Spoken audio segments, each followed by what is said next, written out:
Welcome back, my dear friends. Today I am going to share with you a value that is of a perennial value.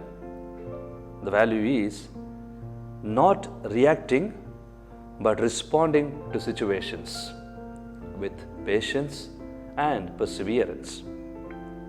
One of the Zen habits suggests that one must learn to respond and not to react. Do you have the patience to wait till your mud settles and the water is clear? Asks Lao Tzu, a great Chinese philosopher. Leo Babauta, the author of The Power of Less, writes, "Much of our lives is spent in reaction to others and to events around us. The problem is that these reactions might not always be the best course of action, and as a result, they can make others unhappy, make things worse for us, and make even the situation worse." Why do we want to make things worse? The truth is, we often react without thinking. It's a gut reaction, often based on fear and insecurities, and it's not the most rational or appropriate way to act. Responding, on the other hand, is taking the situation in and deciding the best course of action based on values such as reason, compassion, cooperation, etc. Let's take a quick example. Let's look at situation 1. A child breaks something. You immediately react by getting angry, perhaps yelling, upsetting the child and yourself, worsening your relationship and not making anything better. This is reaction. Let us take situation 2. A child breaks something. You notice your anger reaction, but you pause, take a breath, and consider the situation. First response is to see if your child is okay. Is he or she hurt or scared? Second, realize that the object that is broken in the larger view is not that important.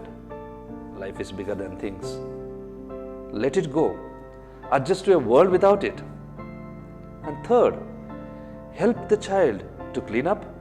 Make a game of it, showing him or her that mistakes happen and that it is not something to dwell on. Fourth, calmly talk about how to avoid mistakes like that in the future and give the child a warm hug. This is responding. This choice presents itself to us all the time, whether it's our mother nagging us or our co-worker being rude, the boss not being kind enough, and so on. There will always be external events that bother us, but if we learn to respond and not just react, we can make things better and not worse. How to learn to respond? The main thing to learn is mindfulness and a meaningful pause. Mindfulness means watching ourselves when something happens that might normally upset us or trigger some kind of emotional reaction. Pay close attention to how our minds react and then make a meaningful pause. We don't have to act immediately just because we have an internal reaction. We can pause, not act. Breathe. We can watch this urge to act irrationally arise, then with the pause, allow it to pass away. Sometimes that takes just a few seconds.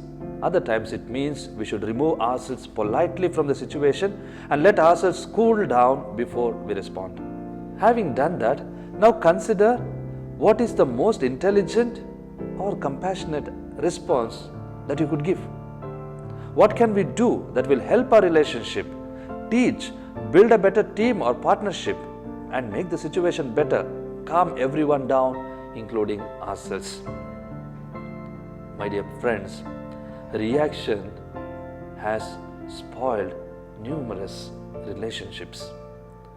Let's not become prey to our own reactions when we face situations, sometimes not so comfortable situations. But in all situations, at every instance, let us develop the ability to respond and thus we will be able to retain and restore our relationships. Let us respond and never react.